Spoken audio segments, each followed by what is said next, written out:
comes to decorating, my first guest this morning wants you to put away the lookbook magazines and close out those Pinterest boards because she believes your home should be a reflection of your roots and that a space will look good and feel good when it's really personal.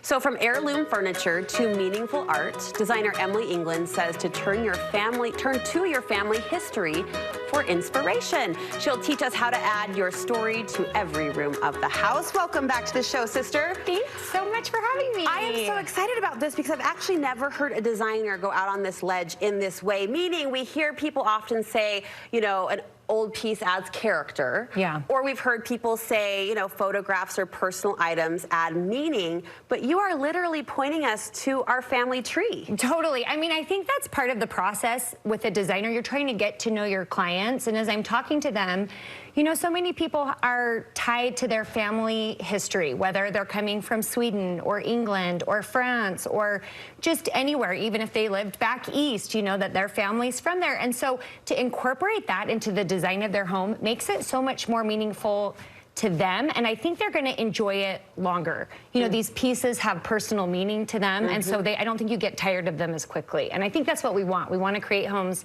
that we're going to enjoy for a long, long time. Well, and you believe a home should tell a story, which, love ya, sounds like a very designery thing to say. But what does story look like? What does story feel like in an actual physical space? Yeah, I mean, again, I think it's getting to know either yourself or as a designer, the client, and trying to create sort of a cohesive home that as you're going from space to space, does it have, you know, sort of a tie to your ancestral roots? Does it feel like a home on the East Coast? Is it, you know, a mountain home? So we're just trying to tell that story, not every room being sort of like, and now I'm in a farmhouse, and now I'm in a coastal house. It's not a theme. Yes, it's not a theme.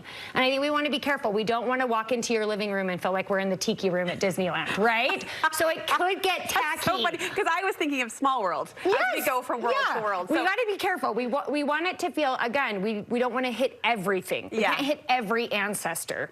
So we're just going to pick the one that really resonates with you. I love that we both went for a Disneyland Yes, analogy. right? Because that is so themey. Yes, yes. And it's so fun. And I'm sure we want it in our house. Maybe that's why, or maybe we just need to take a trip. I think we do. I don't know. All right, 4 different ways we can do this in our homes to tell a story. And you say first, start with heirlooms.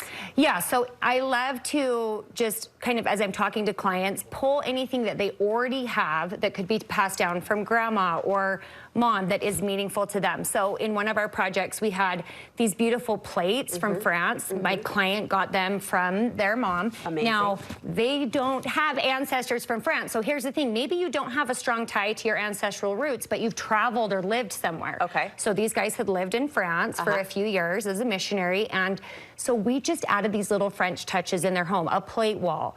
Again, heirloom pieces are like case goods, so end tables, coffee tables, beds are beautiful. So pieces that are made out of wood really do stand the test of time. Vintage and antique pieces are so well made.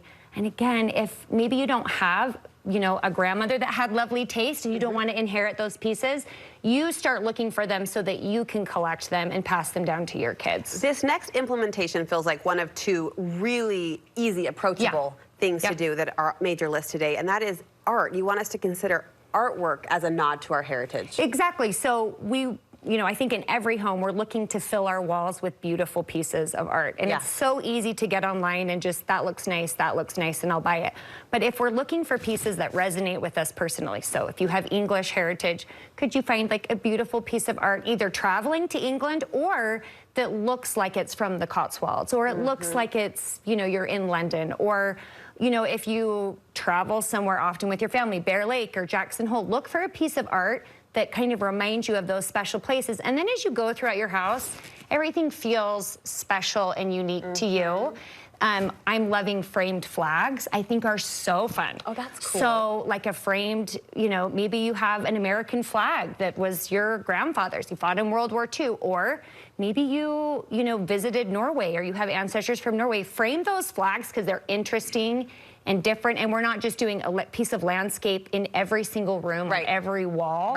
Mirrors are another one, because we just want to kind of mix it up. So instead of just ordering a mirror off of Amazon for your bathroom, get on like eBay and Cherish and Etsy and look for like a vintage mirror that's from England or from France. And then again, it's just that other layer where you kind of, as you're walking into every room, it's like, this mirror feels special. You mentioned eBay, Etsy, and what's Cherish? Cherish is a vintage online store from all over the world. And you can you order it. And there's beautiful antique stores in Utah as well, and secondhand stores. So you can do it anywhere, but Cherish is a good one. We're sort of in our artwork phase of our home build right now, which has, taken a few years and will probably take a while. But Mark and I have both identified a childhood memory. For him, it's like a fishing. It'll be like a landscape. And for me, it's like these golden fields driving to my grandparents' house. Exactly. And now we're on the lookout, right? Totally. Like we know the story. Yep. We know the memory that we want to bring. We know the room we want it to be in, and now we can sit and kind of wait. And this sounds woo-woo. I'm not woo-woo, but wait for the piece to come to us. No, right? it will. And I think the other part of this that I love is that don't we want to pass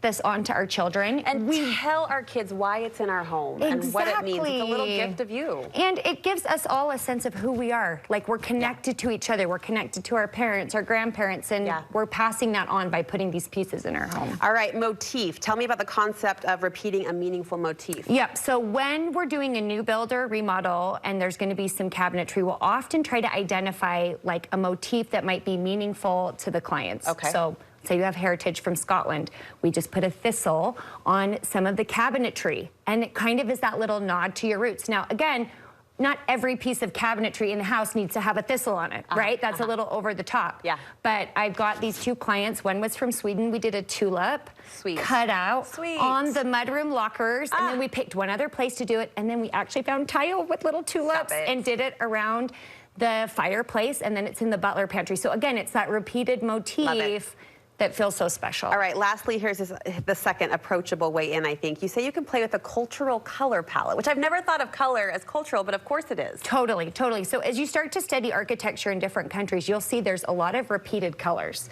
So, for example, again, this Swedish farmhouse, we did lots of light blues, light greens, creams, and then we even found wallpaper from Sweden. I had to use Google Translate to order it. But it was like, to the family, they recognize that that is like a paper that they would have seen like in Sweden. It's kind of a pattern that you see repeated. It meant something to them. Totally. And then in my own home, we kind of, my last name's England, but my husband and I both have ancestors from England. So our kitchen has hand-painted English tile that's blue and white, and then I just kind of repeated that throughout my house. And I don't think I can't imagine ever replacing that tile. Because it's so meaningful to us. It has meaning to our family. And I love that this strategy, if you want to call it that, or this technique can be employed across all different budgets in all different ways, small scale, big scale. A single painting or a single motif can be pulled in easily through China or other small goods. Exactly. Emily, your designs are gorgeous. You're so great at what you do. How can people get in touch with you and see more of your work? You're so kind. So I'm on Instagram at Emily England Design. Fun just to peruse her lookbook, and of course, if you are in the market, she can help you take your design to the finish. Thank you so much, sister. What a meaningful way to look at our homes and look at our designs.